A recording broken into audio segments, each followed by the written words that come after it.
Our guest today is a 23-time award winner, writer, producer, actor, and action star. A man named Best Breakout Male Action Star at the International Film Festival, a multilingual dreamboat, co-founder of the Movie Expo, a background in karate, Greco wrestling, and kung fu and capoeira. Tazito, thank you for your time and welcome to the show. Thank you for having me. How is it going? Come on a day like today, I can't be doing any better that I got you here, buddy. This is fabulous. Hey, look at that. Smooth criminal. What's up? Thanks for having me, man. No, of course. I was following your social media stuff there. You had a pretty big audition, in my opinion, not too long ago that you had posted. Can you tell us a little bit about that? I can't, but let's just say it is an audition for a massive company that has a lot of the superhero franchises under now. So that's all I could say. Starts with a D. Fair enough. Well, listen, you're the founder of the Movie Expo, and not many people know of the Movie Expo, and certainly I go every year. I'm sure you've seen my face and are tired of it by now. But for those who don't know what the Movie Expo is, where can they get more information and where can they learn about this? So the Movie Expo is something that was created from a journey of struggle, perseverance, and passion. And being in the industry for over 20 years now, I've seen how a lot of people, especially in the city, which is Toronto, there's a lot of talent and a lot of people that will go to school. They will get their degrees. They have the passion, but where do you go from there? And that is kind of the missing link, the missing gap. So my partner and I sat together and said, listen, we know the struggle. We know the light. We had hoped somebody was there to shine down the line for us and at the end of that tunnel for us. Why don't we be that light? Why don't we be that guide? We can only show you and take you so much, but at least we'll guide you to the door. And that's how the Movie Expo is born. So in a nutshell, the Movie Expo is currently the largest networking and educational platform in Canada. That highlights, of course, the heroes behind the scenes as well, which includes casting, producing, makeup artists, stunts, coaches, agents, all the people, writers. I mean, the list goes on. Composers, the list truly goes on and on and on. But it is the unsung heroes that typically the focus is on the stars. The focus is on the people that are in front of the camera. But we also wanted to pay respect and tribute and really shine a light on all the stars that make it happen behind the scenes. So all put together, we've got, this opportunity that truly helps you network with the people that can offer you the opportunity for your next gig, for your next audition, for your next job. And the ultimate dream is for every year, a bunch of people to get together that are talented, creative, wear different hats, and to continuously keep creating together, because it is a very collaborative process. And that's ultimately why the expo was there. And if you want to find out any more information, of course, you could Google Movie Expo, or you could go movie-expo.com and you'll get all the information you need on there. Now, most of our viewers, when they look at acting and they see it as a job or a career path, and you mentioned there are a lot of many hats, and you and I certainly know this, but for those who don't, when we look at putting together a movie production and we hire on the actors and, it's the hurry up and wait scenario.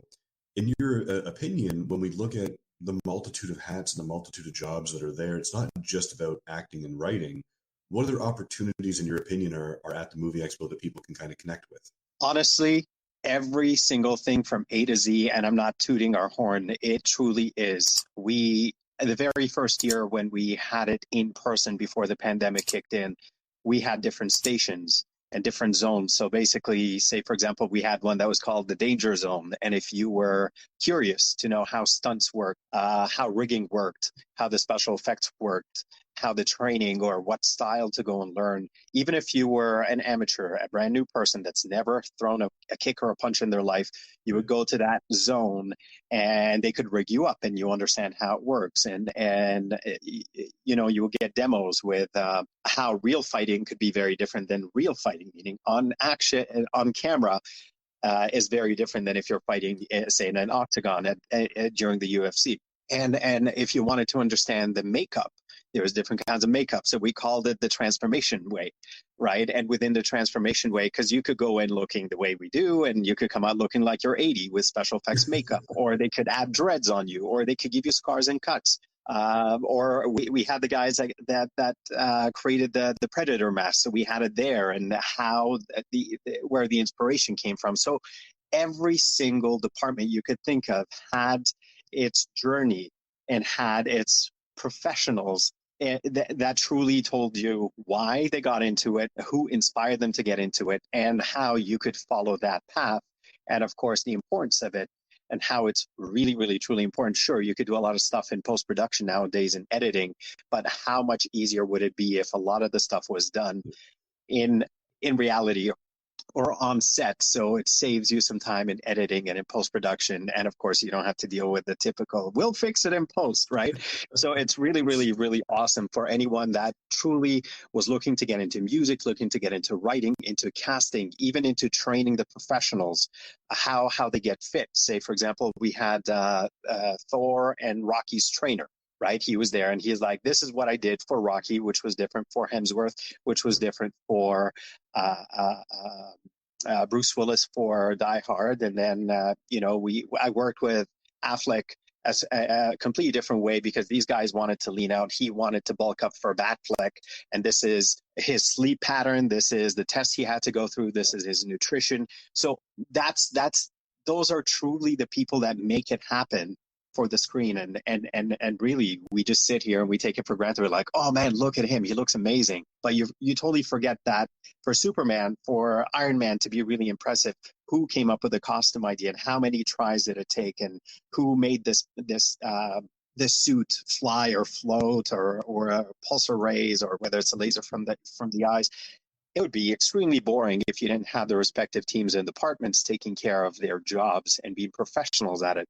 And that was ultimately the best thing when it was in person. And again, we share a certain part of that during the virtual hybrid that we've had to kind of adapt to during the pandemic, in a sense where it is such an exciting journey that even if you are not in the film industry, you are not looking or aspiring to become a performer or a filmmaker. My mother had fun. We've had producers that came in that were, we dish out the money, or we rack up and bring the talent on set, but we've never seen the chasing car from John Wick, or what kind of crane or what kind of camera was used. And literally, it's like being at the chocolate factory, right? It's wow. And that's ultimately what it is. And people truly, even when they go in and they come out, they leave with a completely different set of eyes and respect to the industry. That it is very serious. It is a very tough industry. And that a lot of it, there's a lot that goes into creating one movie that ends up being 60 seconds or 60 minutes or 90 minutes. There's a lot of heart. There's a lot of thought. There's a lot of planning. Let's just say that's the tip of the iceberg that goes into it. And of course, talent behind that in front of the scenes. Now, speaking of wow, I mean, it's a lot of ambition and passion to be in the industry to start with, and then create the movie expo that you've done here. It's the amount of ambition and passion that you have. You can hear it in your voice as you're speaking. But when you say, the wow, you actually have 2 published books out on Amazon. One is No to Wow Budget, and the other is Zero to Hero. So when we talk about these No to Wow budgets, perfect, and the Zero to Hero, tell us the difference between the 2 of them. What was the drive behind writing these? So when the pandemic hit, a lot of my friends were thinking about quitting the industry. And I was like, hold on a second. Listen, I understand it's really tough as it is. Now you have the pandemic that minimizes the crew and the cast that's on set. It minimizes the auditions. It minimizes how many productions are happening at a time because of restrictions. Why don't you use it to build? This is a great time, instead of just sitting there and saying, well, I'm busy. Yeah, sure. I've always wanted to write something, but I'm busy. Oh, I always wanted to. I wish I could have. I was like, stop wishing. Here's my journey of filmmaking when times were really slow for me as an actor. When I first started off, I signed up with an agent. at an agency actually, and they said, you're probably going to have 1 or 2 auditions every 3 to 6 months. And I was like, hell no, not happening, because I was hungrier than that. So nothing wrong with waiting, but it wasn't me. So if you come on as my agent, I'm like, cool, now there's 2 sharks in this pond, and I'm still going to be hunting and I'm still going to be hungry. And no matter how much work I've done, I always remember my first day. And that keeps me hungry, that keeps me humble, and it keeps me going. Because if you cruise control, you're going to have someone that will be where you were on your first day, super hungry, super ambitious, and they're going to zoom right past you, and you're going to be like, what the hell? What just happened? Right? I was ahead of that person. But you decided to take it easy and cruise control, or sit and wish and hope something dropped on your lap. So I kind of came up with this perspective, and they said, you know what, that's great. And I was like, listen, you guys are actors. I get it. But I'm pretty sure 9 out of 10 of you guys had at least wished to be cast in something you still haven't been cast in, whether it's a dramatic role, an action role, a lead role. Why don't you write something and shoot it? And of course, that was a great idea, but followed up by, well, I don't know what camera to use. I don't know what lens I should have. I don't know about lighting. I don't know about cinematography. And even if I'm there, who else is going to come that will do that for me? And that's when the first book came about. And I said, it's how to make it from a no to low budget, which literally my first few projects, 0 budget, full transparency. I told everyone that was on board what they were getting, which was 1080. Obviously, that was super impressive at the time when we started back in 08 and 09. And I was like, this is what you're going to get in return. Reels and footage of you having FaceTime, not background. And whatever it is you needed to be highlighted, whether you were a makeup artist, you were going to get your behind the scenes footage. Whether you were a stunt performer, you were going to get yourself falling and taking the hits and delivering the blows. If you were an actor, you were going to get some FaceTime, at least 30 seconds, which you could chop up however you see fit for your demo reel. And obviously I failed a lot, but then through doing, I learned a lot. And I put all my mishaps and all my successes and how I made it, and how now, thanks to social media, it's become almost the norm. Every single one of us has it. Almost every single one of us has a smartphone or smart device that can shoot, it can edit, it can upload from one device. Before, you had to shoot it on one, figure if another device could understand this, or you needed certain plugins and certain wires, and it was such a hassle. But now there's no excuse, and literally everyone is a writer, everyone is an editor, everyone is a composer at some level, and everyone is a filmmaker at some level / performer, right? Even the challenges that come up on TikTok and Instagram and the other platforms, right? Think of it. Something as simple as you taking a family photo and telling grandma and grandpa and dad and mom and cousin, hey, a little closer, a little closer. Okay, all right. Skadoosh. That's it. That's it. That's directing already. You're a director unofficially, right? So I changed that perspective, and I shared everything they needed, literally, from understanding how to storyboard, understanding how to find talent, how to get locations for next to nothing, communication planning, obviously if you have some form of budget, how you can get a camera, if you've got your phone, how you could use it, understanding lighting. And of course, one of the most important things is thinking the business side, which is a loophole that a lot of us have fallen in, including myself at the very beginning. We're very creative. We all want to create stuff. We love it, and we'll do it for free. But at some point, we got to understand we got to pay the bills. Mm-hmm. And the idea here, which I share, is after you've done your short, you could use that as a POC or a proof of concept to leverage that. For festivals, of course, you've got that. But at the same time, now you could directly approach agents or streaming platforms or investors and say, listen, here's what I could do for next and nothing. Would you guys be willing to give me $500 or $5,000 or whatever it is the amount, and rinse and repeat with different people? Because at the end of the day, we're creative, so we could understand if I come here and tell you how I'm going to shoot it, how I'm going to edit it, and how it's going to look by the end of it. But a lot of the money people, unfortunately, are not that creative. They're numbers people.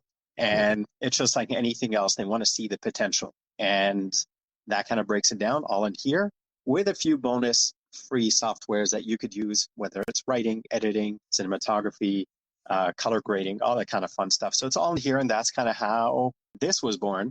And I was super, super happy to see a lot of people literally read that and go make their movies, and it entirely changed their mindset from almost quitting to saying, listen, I've always been told what to do. What if I could understand how to give and make the calls and how to edit and how to stand? And in fact, it made a lot of people better actors, better performers, because now you realize, wow, if you're standing there for half an hour and they're adjusting lighting or framing, you're like, what's taking so long?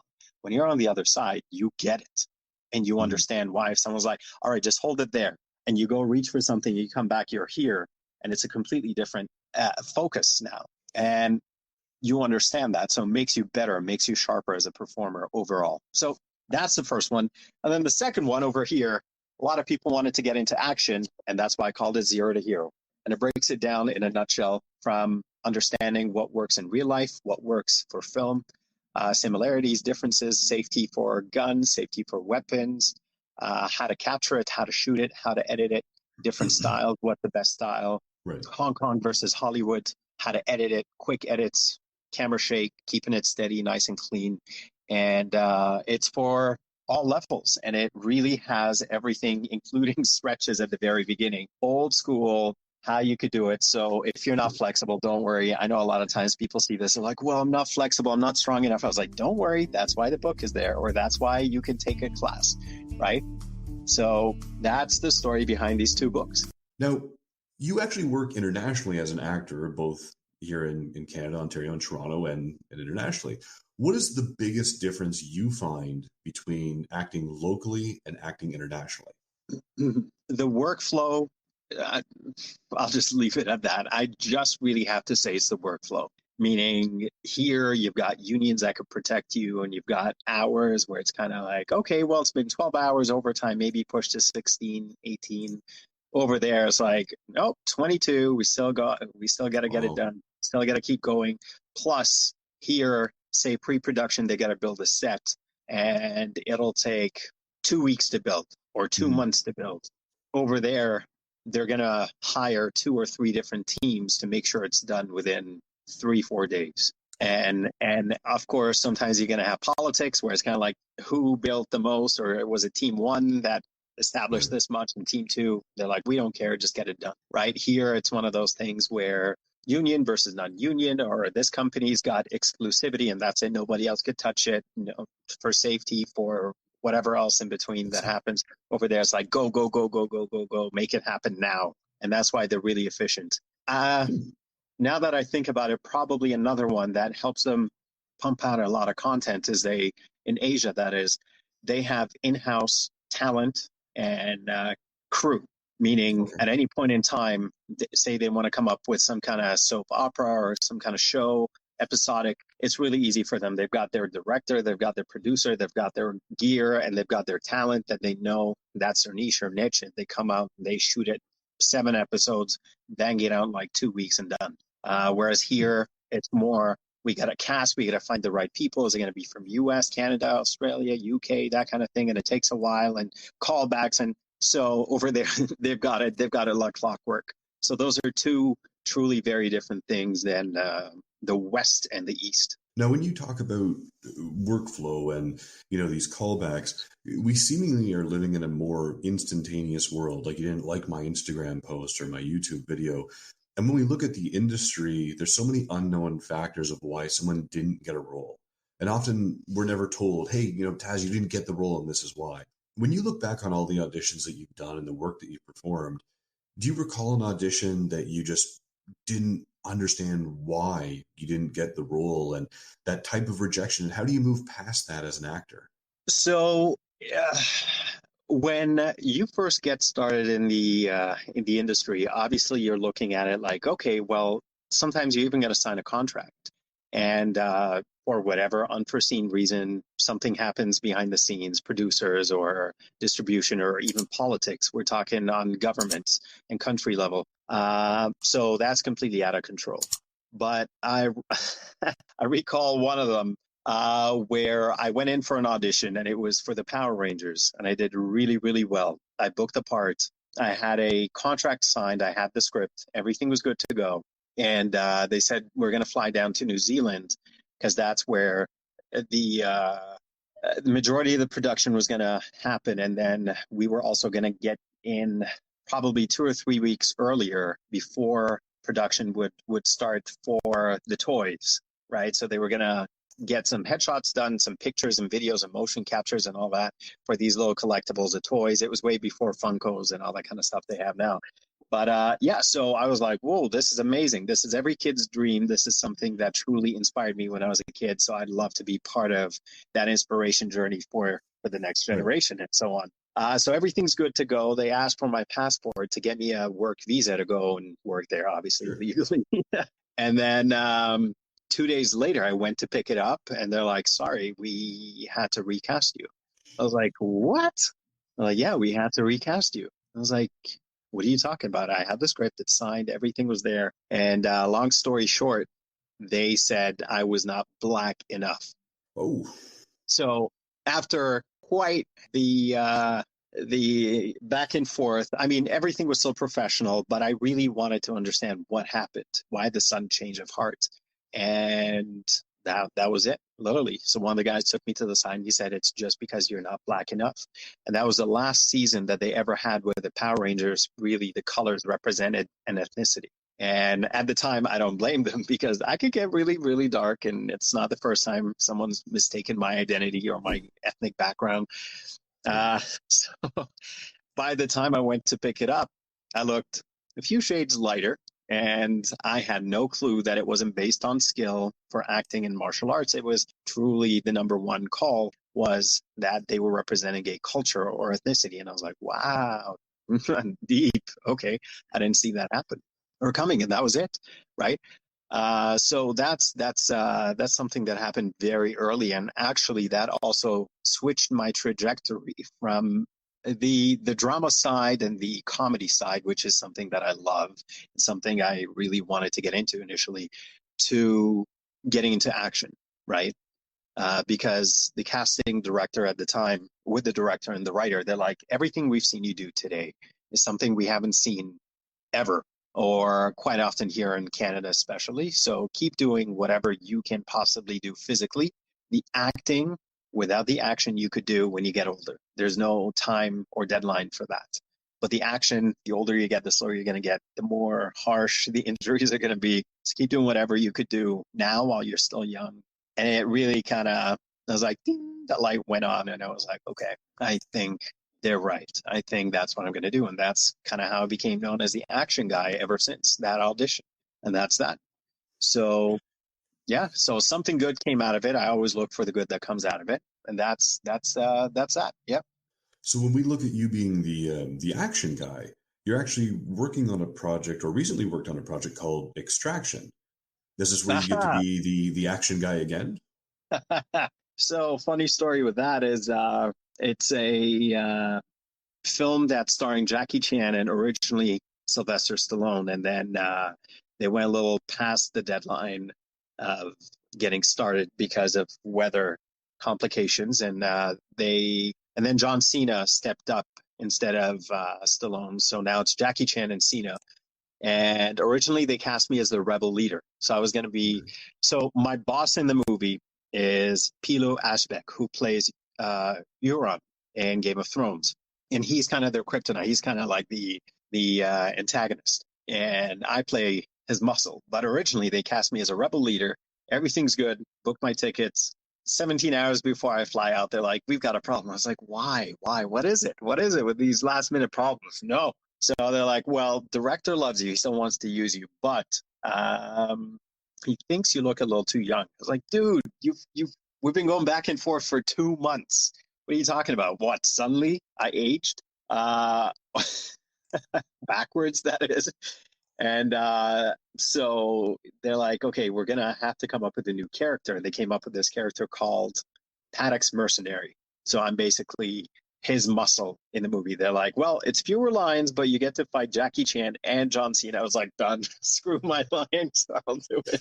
So yes, it is an action role. But the funny thing is, when I got there, they were like, hold on, you're an actor. Stay in your trailer. We're going to get your stunt double. I was like, hell no, get away from there. I was like, no. No, no, no. Get out of You're here. the action guy for a reason. You can't have a I was stunt like, double no, for no, the no. action It's guy. really, really funny. Hilarious, man. It was really, really good time. So yeah, that's like I said, this was due to come out in 2020.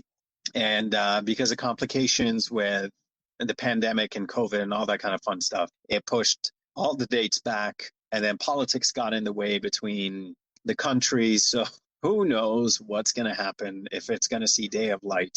But word is it's going to come out streaming hopefully end of this year. So, but like I said, I'm just like you. I'm like, yeah, we shot it great times.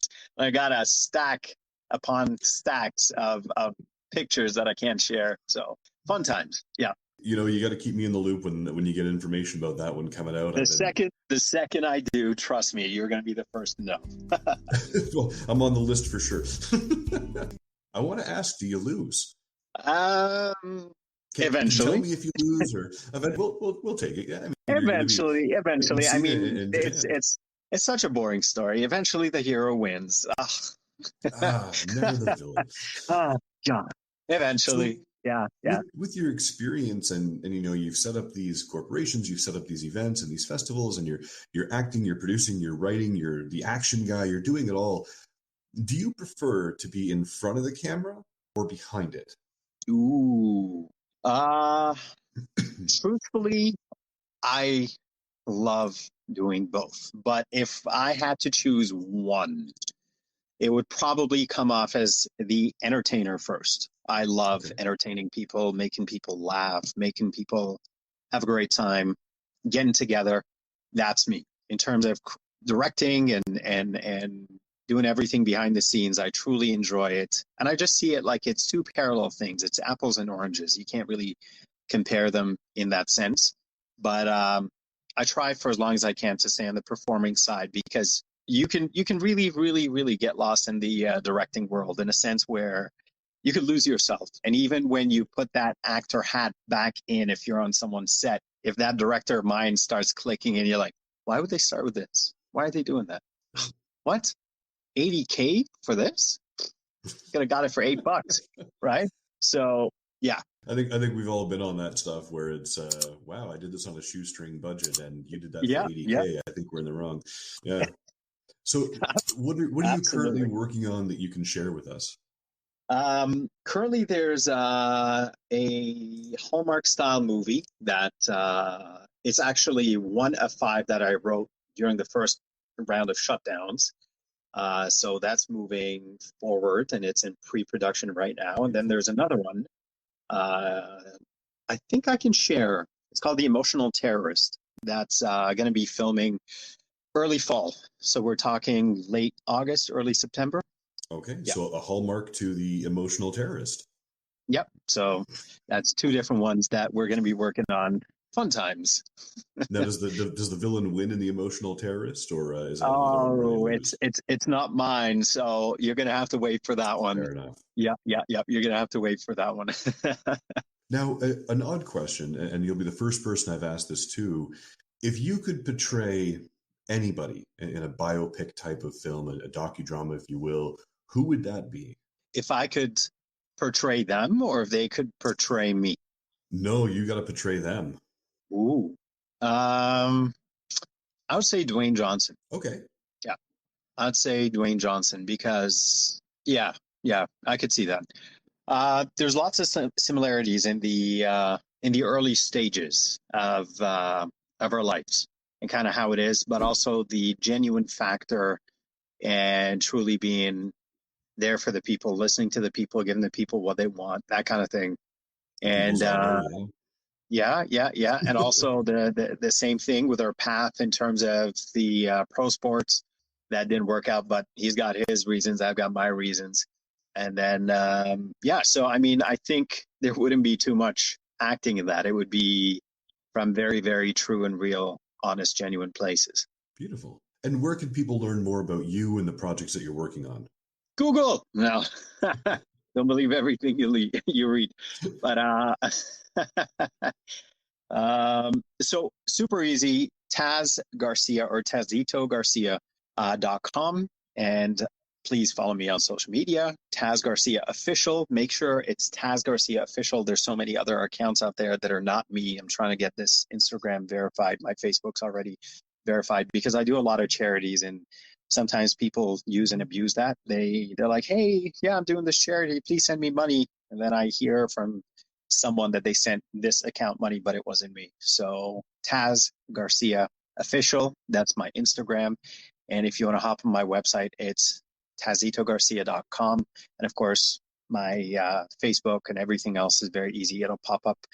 They are all connected with each other. IMDb, same thing. And yeah, if you just Google that, something will pop up. And feel free to shoot me a message. I'm human. I love interacting. I love meeting new people. And truly, I love helping people because I would love to be that beacon of hope and that helping hand that I wish I had when I first started off. It's an industry that's all about who you know, not just what you know. It's all about humility. It's all about giving back. And it's all about, like, I'm on the board of a huge film school. And it's crazy because you have these graduates that you were teaching. And at some point, they reach up to you. They're like, hey, you want to be in my movie? And I'm like, hold on a second. They are casting us? Cool. That's awesome.